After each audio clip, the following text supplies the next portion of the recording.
E vocês conhecem naturalmente o Livro dos Espíritos, não é? Quem já leu o Livro dos Espíritos, por favor, permaneça como está. Todos já leram o Livro dos Espíritos? Quem já estudou o Livro dos Espíritos? Agora pode levantar a mão. Agora a gente vai dizer assim, quem está estudando o Livro dos Espíritos? Todo mundo, não é? Que a casa está oferecendo o estudo do Livro dos Espíritos aqui, sequencial, não é isso? Pergunta a pergunta. Por que é importante a gente conhecer o Livro dos Espíritos? Porque é o principal livro espírita do mundo. Foi através do Livro dos Espíritos que nós tivemos o surgimento da doutrina espírita. Até então não existia. Embora os princípios fundamentais, naturais, já existissem, posto que está em todo o universo, por exemplo, a existência de Deus, se a gente acredita em Deus ou não, Deus continuará existindo do mesmo jeito. Se nós acreditamos na existência do Espírito, na sua imortalidade e na conservação da sua individualidade após a morte, o Espírito continuará existindo, é imortal e vai manter a sua individualidade após o passamento, independentemente da gente acreditar nisso ou não. Eu posso até não acreditar na comunicabilidade dos espíritos, na mediunidade. Eu acho que quando a gente morre, a gente vai para um lugar, fica esperando alguma decisão judicial da vontade divina e não vou me comunicar com ninguém. Posso até acreditar nisso. A gente vai continuar se comunicando do mesmo jeito. Eu posso até não acreditar na reencarnação, mas qual é a maior prova da reencarnação? Onde é que está a maior prova da reencarnação? Aqui mesmo. Todos nós estamos encarnados. E certamente não estamos encarnados numa primeira encarnação. Provavelmente já vivemos outras existências anteriores. E hoje, no momento atual, a gente retorna para novas experiências. Então nós somos espíritos imortais transitoriamente revestidos de um corpo físico na presente existência. Eu posso até não acreditar na reencarnação, mas a reencarnação continua existindo mesmo assim. Eu poderia dizer, será que a Terra é redonda? Ou a Terra é quadrada? Será que a Terra ela é numa superfície em linha reta, retilínea? Eu posso até acreditar que a Terra não seja redonda. Independentemente da minha crença, ela é redonda. Ela é uma esfera. Eu posso não acreditar na evolução, que nada evolui, que as coisas não evoluem, que nós não evoluímos, mas a evolução é um processo natural, porque é da vontade de Deus. Querendo ou não, a gente sempre está evoluindo. E eu posso até não acreditar na existência de seres em outros planetas, nos chamados ETs, extraterrestres. Mas pasmemos nós.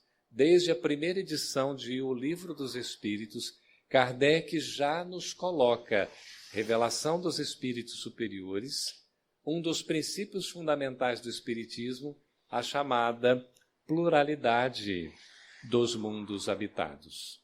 Vale dizer, os mundos que nos rodeiam, os mundos dos diversos universos, dos metaversos, do multiverso, são habitados por seres inteligentes que são irmãos nossos, porque também criados por Deus. Nós ainda não conseguimos descobrir a vida em outro planeta, quiçá a vida inteligente, que é uma coisa impressionante, só para ver como ainda nós estamos atrasados. Mas não significa por isso que a vida inteligente não exista em outros planetas. Por isso que o Espiritismo tem uma contribuição fundamental. Kardec, no ano de 1857, no dia 18 de abril, ele publica esta obra, fazendo materializar entre nós o Espiritismo, que até então não existia. Os princípios, como a existência de Deus, a existência e a imortalidade, a conservação da individualidade do espírito, a comunicabilidade dos espíritos, a chamada reencarnação, a lei de causa e efeito, o livre-arbítrio, não é? A lei de evolução e a pluralidade dos mundos habitados são princípios fundamentais, catalogados aqui no Livro dos Espíritos, fazendo com que essa doutrina pudesse ter um corpo sendo materializada entre nós, por intermédio de Allan Kardec. A doutrina é dos espíritos, não dos espíritas. Vem de uma revelação superior, mas haveria necessidade de alguém fazer esse trabalho de catalogação, de classificação, de sistematização. E aí surge a figura, então, de Hippolyte Léon Denisard Rivail, um professor emérito na França, um exímio educador, já conhecido, famoso por publicar diversos livros na área do ensino, da didática, das ciências, que passa num gesto de humildade, já depois dos seus 50 anos de idade, a assumir um pseudônimo, um heterônimo, no anonimato de sua personalidade já conhecida na França. Então assume o nome de Allan Kardec, um nome que ele houvera tido numa encarnação, na época aproximada de Jesus, quando houvera sido um druida, já acreditando naquela época na imortalidade do espírito, na comunicabilidade, na reencarnação, na lei de causa e efeito, 2000 anos antes praticamente, de ser o intermediário da revelação, materializando-a entre nós. Então a figura desse excelente codificador foi fundamental para que o Espiritismo existisse entre nós. Kardec é o codificador, não é o fundador, porque o Espiritismo não é uma seita, o Espiritismo é uma doutrina.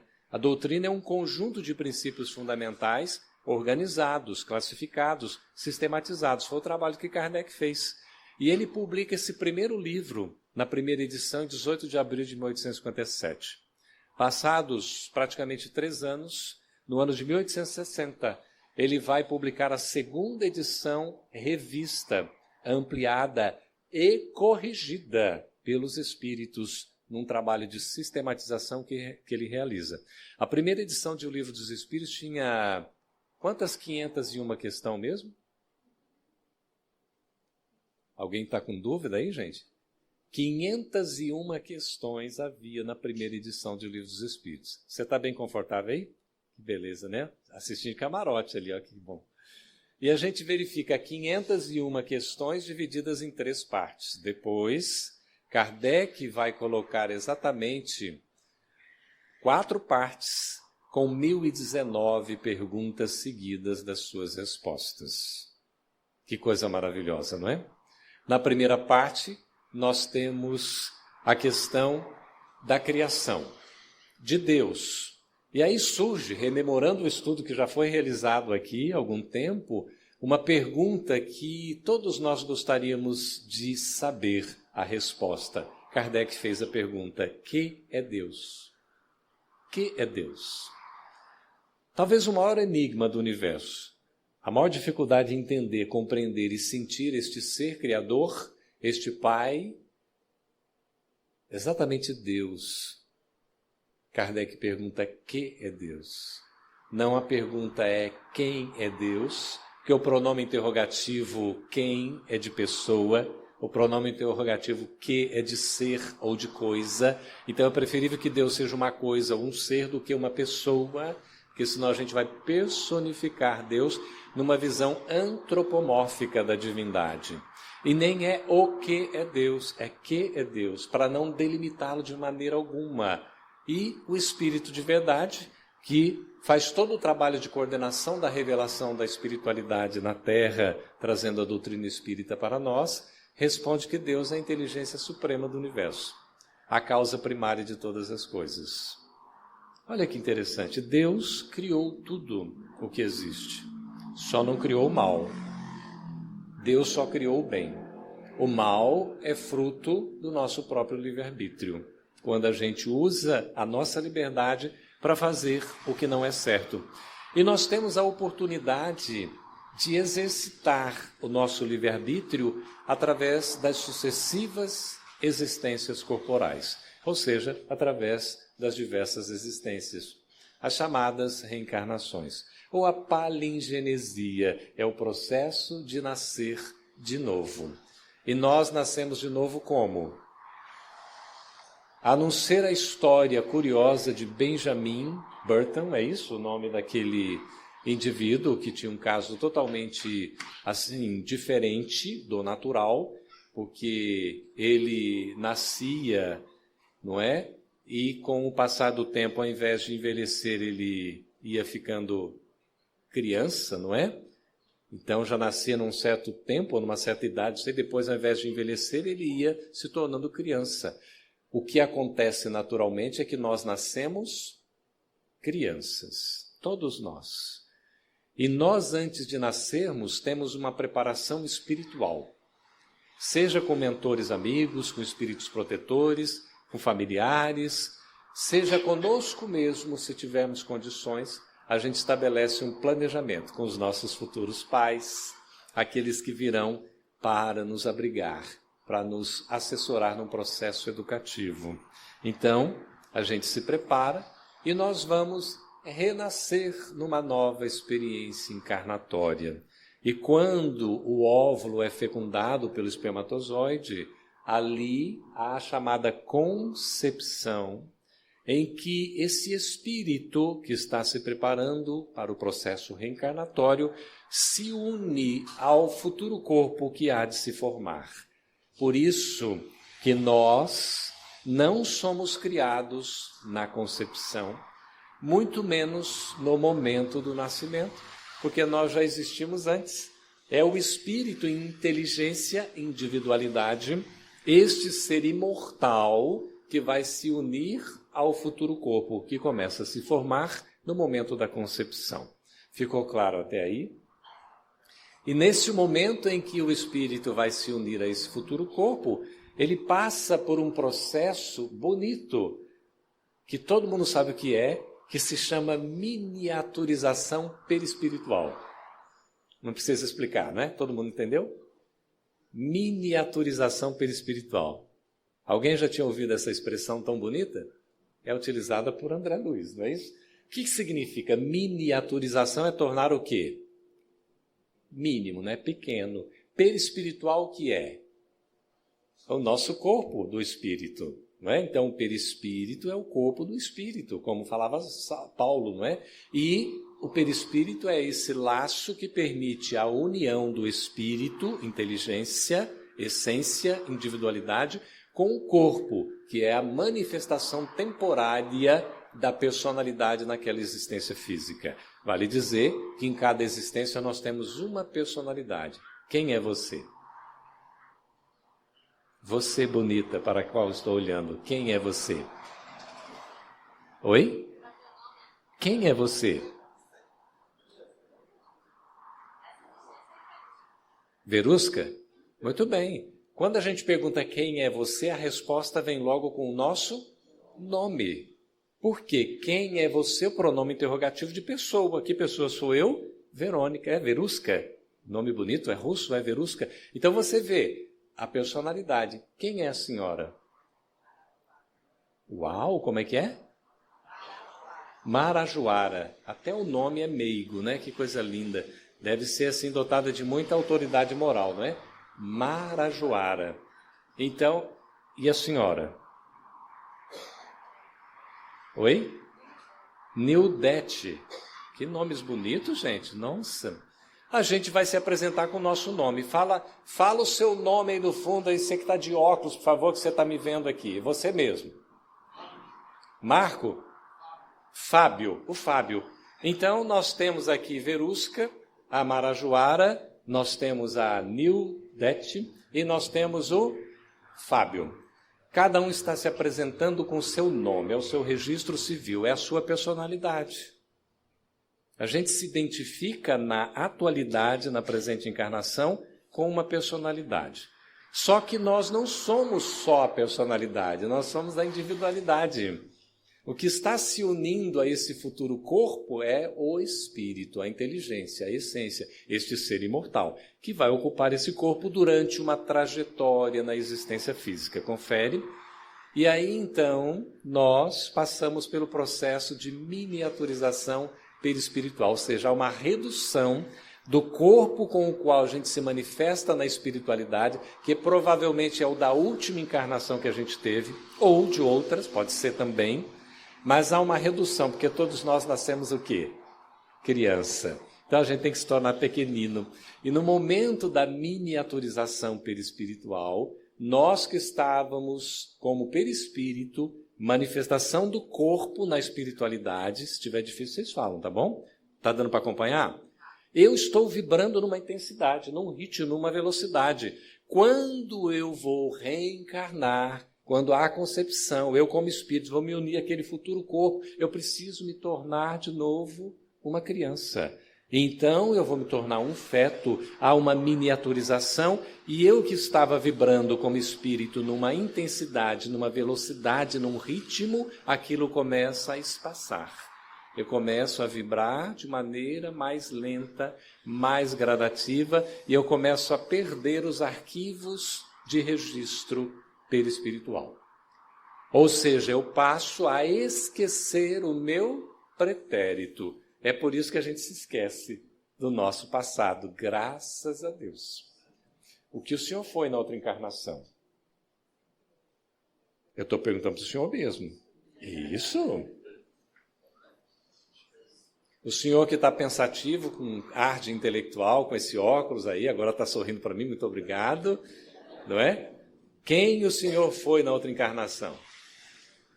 Ninguém aqui vai se lembrar, né? Eventualmente nós podemos ter uma lembrança ou outra, mas por que a gente esquece? Para o nosso próprio bem, para o nosso próprio benefício. Senão, a gente teria complicações. Imagina, eu, Geraldo Campete Sobrinho, esse é meu nome, Geraldo, não há nada menos específico do que Geraldo. Geraldo. Diz alguma coisa?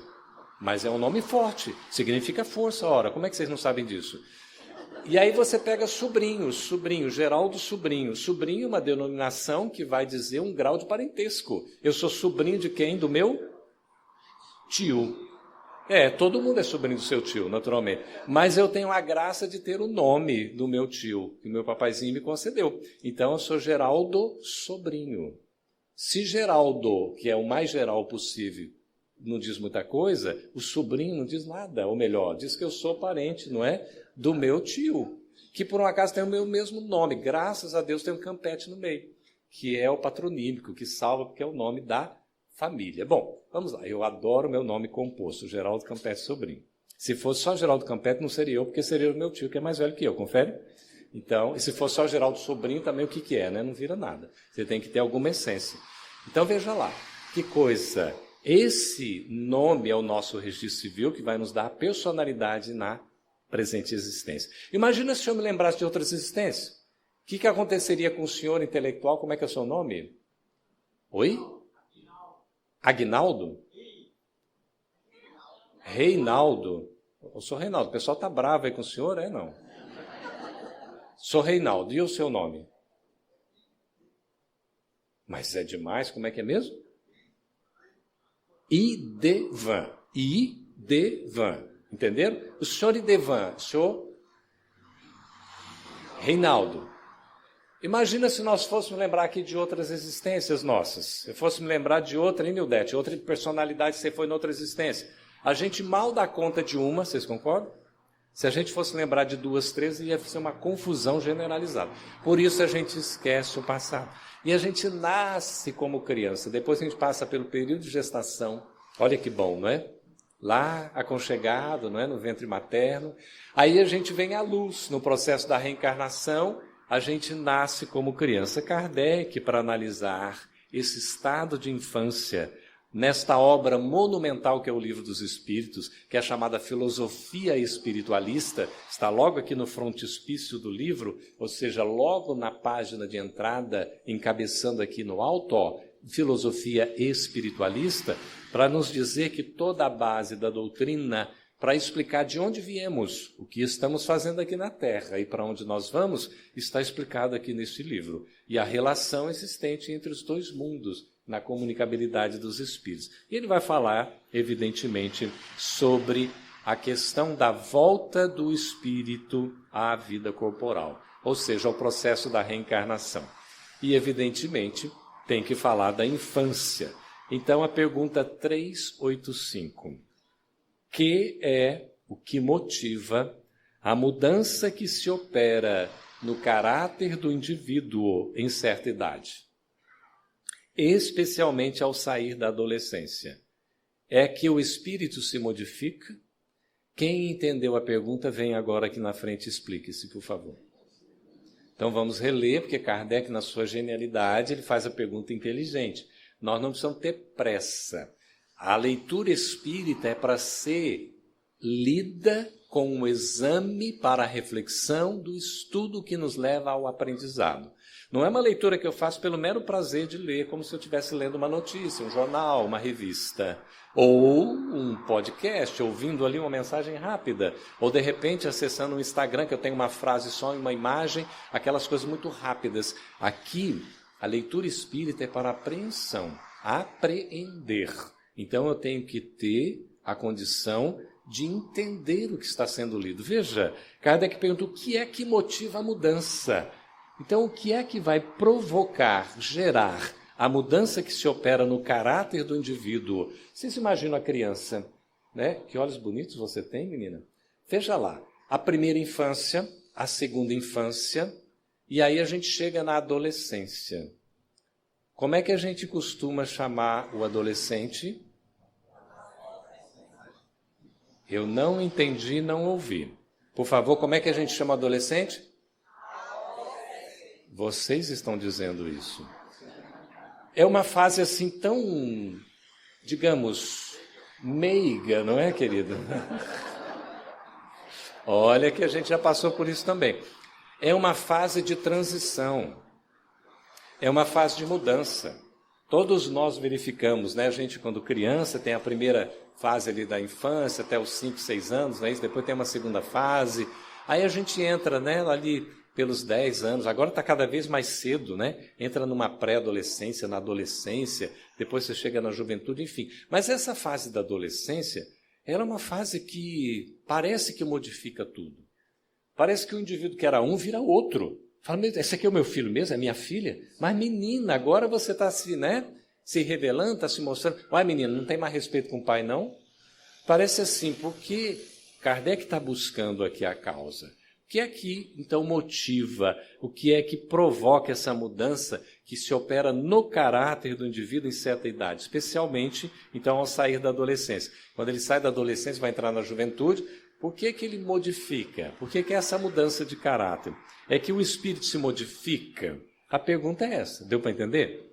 Todos nós temos filhos, ou temos irmãos, né? A gente vai compreendendo as etapas da evolução. Desde quando a gente nasce, passa pelo ventre materno, nasce como criança, né? Vem a luz ali, a primeira, a segunda infância, a pré-adolescência, a adolescência, depois a juventude, a fase adulta, aí vem, não é? A terceira idade, a quarta idade, a quinta idade, não é isso? Aí da sexta idade a gente vai para o sétimo céu, se tiver merecimento, não é? Porque chega o momento certo. Mas a gente cada vez mais vai prolongando a nossa existência. E a nossa existência, ela tem as suas fases, tem os seus momentos, e inclusive os seus enfrentamentos. Essa fase da adolescência é uma fase especialíssima, que inclusive precisa, não é, Cris? De educadores, de psicólogos, de terapeutas, de professores, para poder fazer um acompanhamento, além dos próprios pais. Porque às vezes é uma situação que a gente não sabe lidar. E Kardec faz essa pergunta, afinal de contas, por que que isso acontece? O que que motiva isso? Qual é a causa? E a resposta que o Espírito da Verdade apresenta é que o Espírito retoma a natureza que lhe é própria e se mostra qual era. Até então, na infância, né, na primeira, na segunda infância, ali na adolescência, estava ali e tal, bonitinho, né? Olha aqui, estou aqui, mamãe, papai. Né? Se bem que as crianças já, logo de início, já vão meio que se mostrando como são hoje em dia, não é isso? Mas, certamente, isso tem um caráter muito mais assim reconhecido, mais patente, mais claro, na fase da adolescência. E depois que supera essa fase, para chegar na fase, né, de juventude e depois adulta. Então, diz aqui o Espírito da Verdade, o Espírito retoma a natureza. Então, o Espírito está retomando a natureza que lhe é própria e ele vai se mostrar tal qual era. Por que a gente vê o período da infância importante? Porque é o período mais propício à formação do caráter. É o período mais adequado para a educação. É por isso que nós temos mais facilidade e maior probabilidade de êxito na evangelização da criança desde a base, desde que ela é pequenina, porque ela está mais dócil, está mais aberta, aceita mais, está mais próxima e ainda está num contato com a espiritualidade muito grande, de tal maneira que aquele amigo invisível que geralmente as criancinhas percebem, como nós percebemos também, nada mais é do que um espírito que está ali com o qual ela brinca naturalmente, espontaneamente. Para a criança tudo aquilo é natural. Nós adultos é que vemos às vezes como se não fosse. Para a criança é porque está na natureza efetivamente. Depois que vai crescendo, essas faculdades já não tão assim patentes se apresentam, porque vai ter outros enfrentamentos, notadamente porque o espírito vai efetivamente assumir o seu corpo. Dizem alguns estudiosos, está aqui no Livro dos Espíritos, que a reencarnação se completa com quantos anos? Quantos? 7, não é isso? Manuel Filomeno de Miranda, na obra Temas da Vida e da Morte, na psicografia de Divaldo Franco, vai dizer que essa reencarnação, ela vai ter de fato uma completude na fase da adolescência. Joana de Ângeles também fala isso, que é quando o espírito vai assumir a si próprio. Ele vai ser quem ele é. Porque até então ele estava sob uma influência maior, permitindo inclusive os processos educativos de maneira facilitada. Quando ele assume de novo quem ele é, que ele vai tomando uma certa consciência disso, ele pode ter uma fase de rebeldia, uma fase de negação, uma fase até de agressividade, a depender da natureza ou da evolução em que esse espírito se encontra. E além do que, não é, que eles têm toda uma fase de transformação hormonal no próprio corpo, seja, não é, masculino como feminino, e que é difícil controlar. Já o equilíbrio fica dificultado. Então a gente tem que entender emocional, psicologicamente, organicamente e espiritualmente que é uma situação especialíssima desta etapa da nossa existência. E aí Kardec vai receber a orientação do Espírito de verdade, que é esse momento em que retoma a natureza que lhe é própria e que ele vai se mostrar tal qual era. Por isso que a gente percebe às vezes uma mudança, parece às vezes até outra pessoa. Aí a gente vê, mas Campetti, e o que aconteceu antes? Tem algum valor? Tem, muito valor. O que aconteceu antes vai influenciar de tal maneira que pode determinar como vai ser a sequência da existência. Por isso que é importante educar, evangelizar, levar as nossas crianças, os nossos filhos para a evangelização, para a casa espírita. Às vezes a gente tem aquele pensamento, não é? Não é assim, Verusca? Meu filho é livre, ele é um espírito, não é? Inteligente. Deixa ele fazer a escolha dele quando ele crescer. É a mesma coisa do ditado evangélico que meu papaizinho sempre me dizia. Qual é o pai que dá pedra ao invés de pão para o seu filho? É a mesma coisa. Se nós sabemos o que é o melhor para nós, por que não ofertar o melhor ao nosso filho? Ele poderá fazer a escolha futuramente, no momento em que ele tiver condições para isso, que tiver independência na sua vida, poder tomar suas próprias decisões, mas ele vai ter subsídios para decidir. Nós não podemos deixar a criança que ainda não tem condições tomar as suas próprias decisões. Ela não está pronta. Por isso que existem os pais, os educadores. Sejam consanguíneos, sejam afetivos, porque os filhos são nossos filhos do mesmo jeito, mas reconhecendo, como nos ensina também Hermínio de Miranda, que os nossos filhos são espíritos, que a gente cria os nossos filhos para o mundo, e a gente sempre pretende ter aquela intenção de que o mundo seja melhor para os nossos filhos. Quem não quer isso? Mas muitos nos esquecemos de preparar filhos melhores para o mundo, porque o mundo só vai melhorar se nós nos melhorarmos. Então diz o Espírito de verdade: não conheceis o que a inocência das crianças oculta, não sabeis o que elas são, nem o que foram, nem o que serão. Nossos filhos são espíritos. Quantas experiências não têm? Hoje a gente vê essas crianças assim, às vezes no olhar você vai reconhecer se é um espírito velho. Só o corpo é novo, não é? Já a maturidade, já a experiência que vem do passado. Mas ele está aqui para receber toda a educação, para receber todo o amparo para que possa sair exitoso na presente existência. Então, contudo, afeição lhes tendes, as acariciais, como se fossem parcelas de vós mesmos. A recomendação para acolher esses espíritos que vêm sob a nossa tutela, a tal ponto que se considera o amor que uma mãe consagra a seus filhos como o maior amor que um ser possa votar a outro. Qual é o maior amor que existe? O amor de mãe.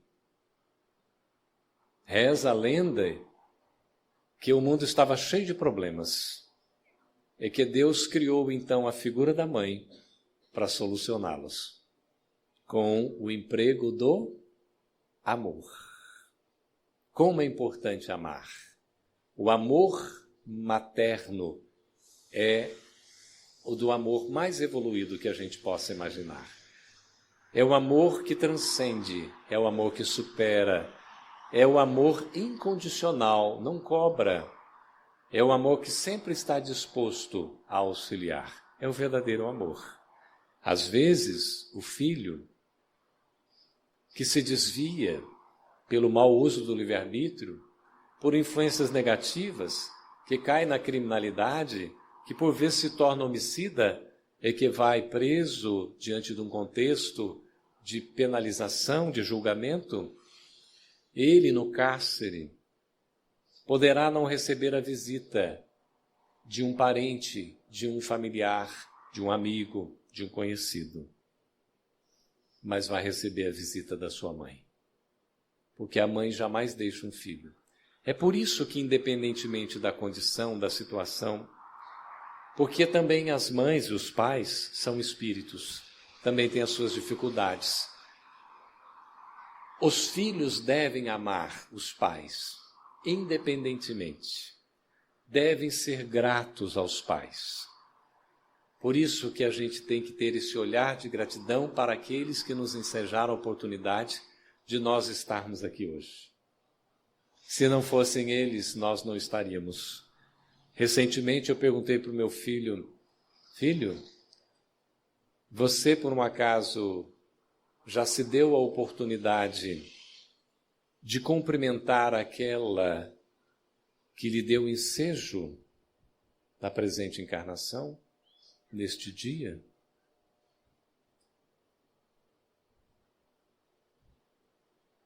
Era o dia do aniversário da mãe dos meus filhos. E eu perguntei se ele já havia cumprimentado, já havia dado os parabéns para ela. Parecem coisas simples, mas o filho tem a obrigação de se lembrar disso. Enquanto a gente pensa numa obrigação, num dever, parece que nós estamos sendo forçados, quando deve ser alguma coisa espontânea. Mesmo apesar de toda a dificuldade, a gente pode não se entender, pode ter um problema ou outro, mas a gratidão deve acontecer. Porque se não fossem eles, nós não estaríamos aqui hoje. Então, se nós tivermos qualquer pendenga, qualquer dificuldade, qualquer problema, qualquer questão mal resolvida, não percamos tempo. Não deixemos que a dor do remorso venha bater a nossa intimidade para só depois a gente poder dizer: Se eu pudesse ter a presença da minha mãe aqui comigo, ainda hoje, eu faria muita coisa diferente. Eu até hoje sinto a ausência do meu papaizinho, que no dia 13 de julho de 2019 partiu de retorno à verdadeira pátria. E eu me lembro, no dia 12, era uma sexta-feira, eu tinha uma palestra, estava sentado à cama no meu quarto, fazendo a leitura de preparação, 19h30, a palestra era às 20, num local próximo, dava para me deslocar nesse tempo com segurança, e meu pai se despediu dando boa noite.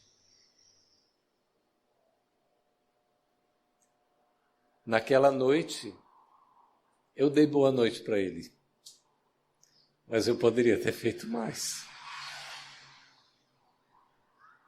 Eu poderia ter ido com ele até o seu quarto. Eu poderia tê-lo colocado na cama.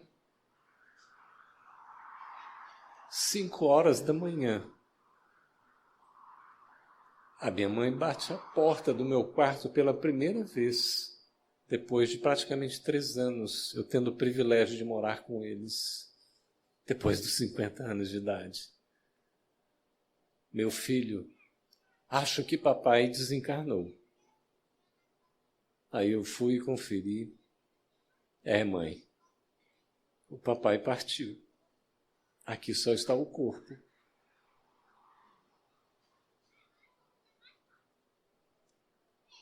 Nunca deixemos de fazer hoje o que a gente pode fazer ainda hoje. Se alguém tiver alguma dificuldade com um ente querido, uma pessoa com a qual convive, mas de certa forma não está se dando bem, abrace-a, chegue junto dela, abrace o seu filho, não dê espaço para que o tempo distancie. Aproveite a oportunidade agora para conversar, para sentar junto, para dar atenção. O que eu posso fazer por você, meu filho? Eu sinto que você está diferente. Qual o filho que pode levantar a mão para um pai, para uma mãe, na agressividade? Tantas coisas acontecem difíceis. E, no entanto, essa ingratidão dos filhos para com os pais é o que talvez vai mais tocar a sensibilidade do que nós temos de divino dentro de nós. Porque a gente precisa aprender sempre a reconhecer o bem que nós recebemos. E por isso Kardec, sendo orientado aqui pelo Espírito da Verdade, vai tomando nota. Essa afeição que nós temos precisa ser compartilhada. O amor precisa ser dito. Quem já disse alguma vez que ama um ente querido, um pai, uma mãe, um esposo ou esposa, um companheiro ou companheira, um irmão? Eu gostaria que vocês olhassem para a pessoa que está ao lado agora. Mesmo que eu não a conheça, eu não tenha tanta intimidade, que eu pudesse dizer, olha, só por eu estar aqui com você agora, eu preciso agradecer a sua presença.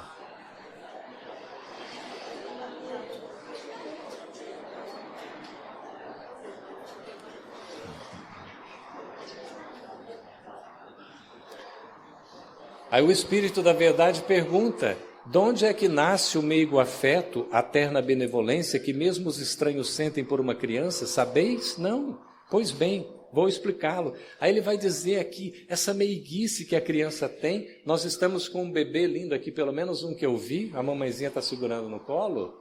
Cadê esse bebezinho lindo? Está aqui, não é? Olha, como é que eu posso olhar para essa criança e não amá-la? E ainda, é tão interessante, quando a minha filha nasceu, que é a segunda, primeiro é o Ricardo, essa filha nasceu e eu a vivi assim, desfilando. Sabe o que é o pai coruja?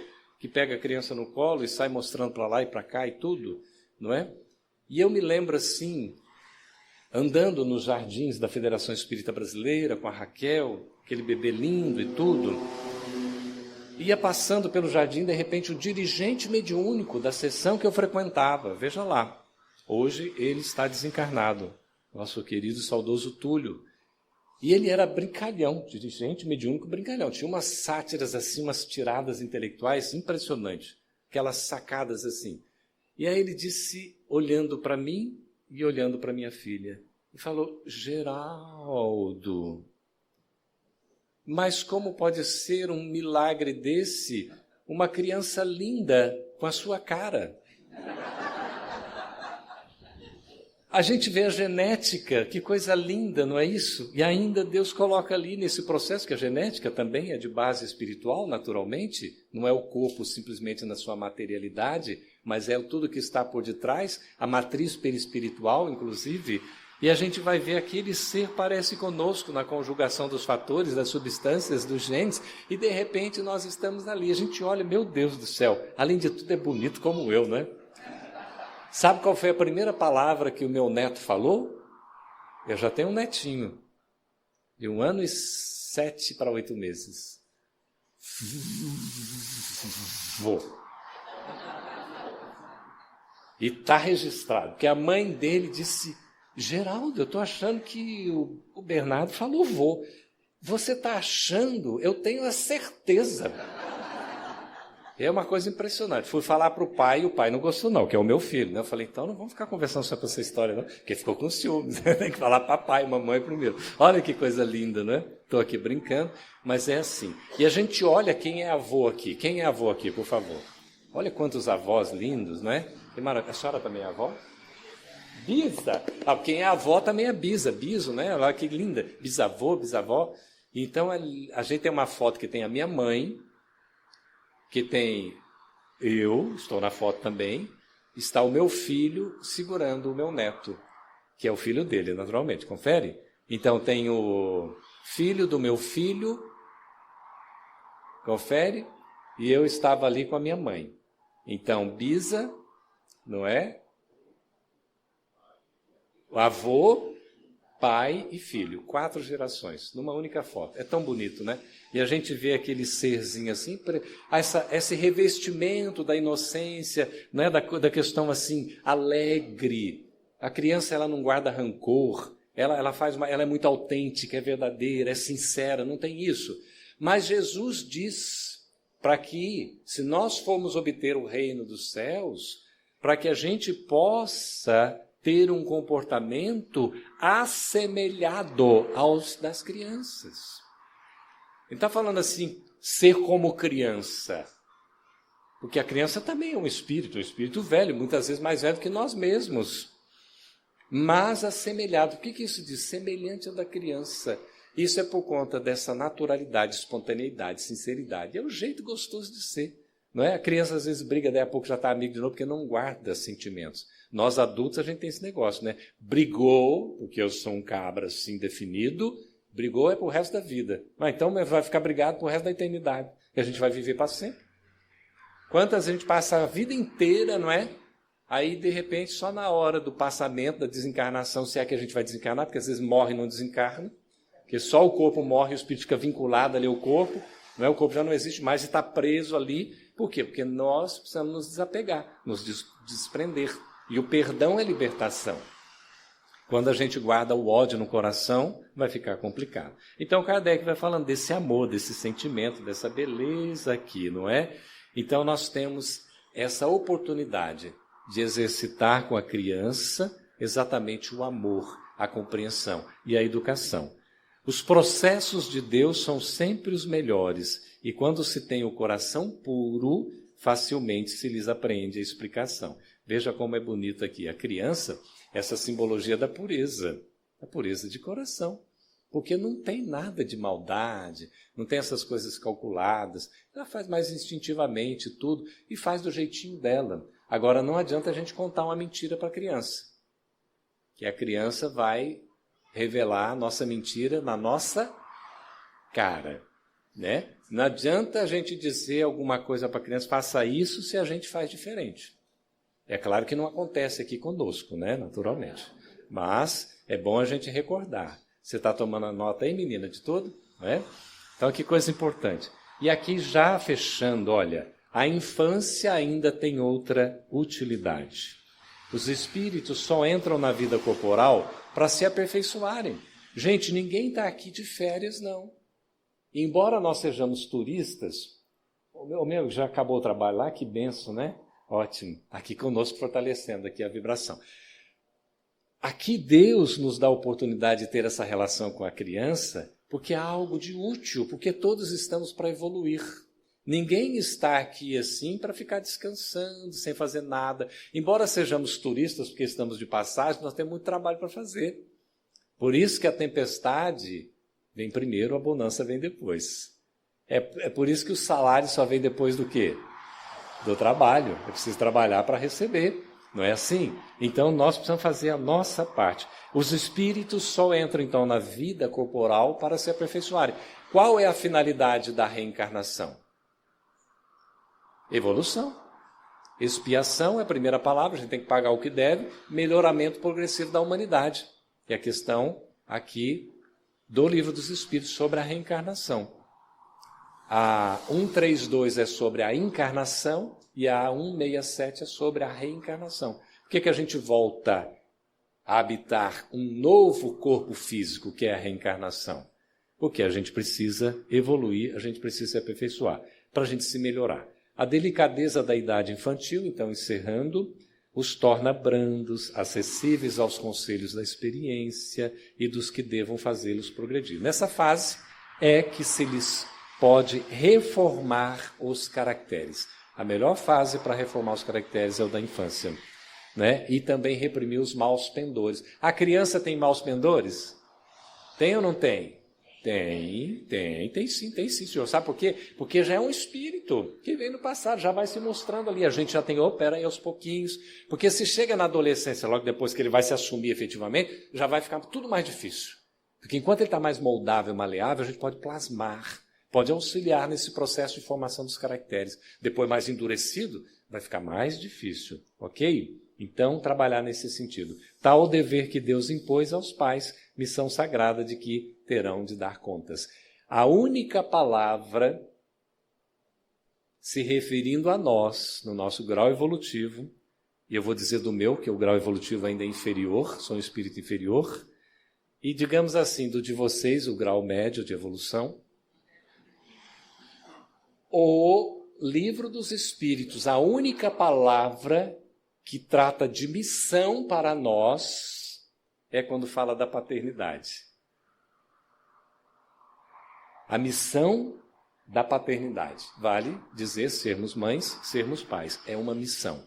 Ou seja, uma responsabilidade que a gente tem. Então, assim, portanto, a infância é não só útil, necessária, indispensável, mas também consequência natural das leis de Deus, né, que estabeleceu aí e que regem todo o universo. Por isso essa fase da infância é tão importante e por isso passa-se por transformações, para que a gente possa evoluir constantemente. E só para fechar, lembrando que todos nós temos na nossa intimidade a criança. Todos somos crianças espirituais, de certa forma.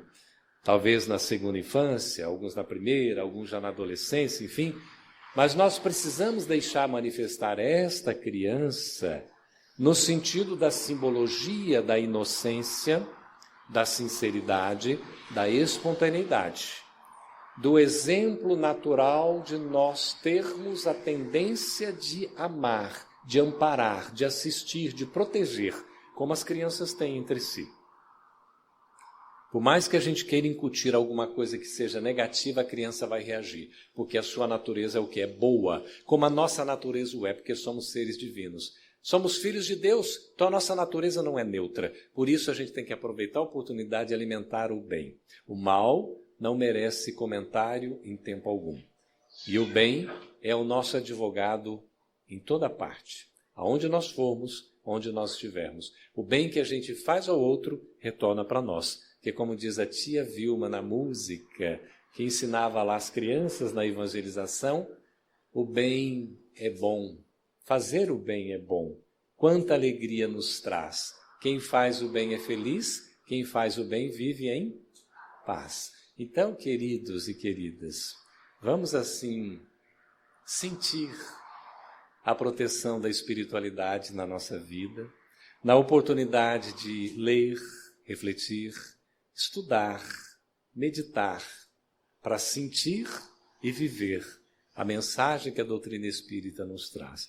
E nos momentos mais difíceis de indecisão, naqueles momentos que a gente se sente um tanto quanto só, no recolhimento da nossa intimidade, seguindo a orientação da espiritualidade para que a gente possa, então, fazer uma viagem para dentro de nós mesmos, que a gente possa evocar Jesus e dizer do fundo do nosso coração: ah, Jesus, quando a vida me anima e sorri, é sempre tão fácil lembrar-me de Ti. Visito as estrelas em meu pensamento, não sofro, não temo, não há desalento.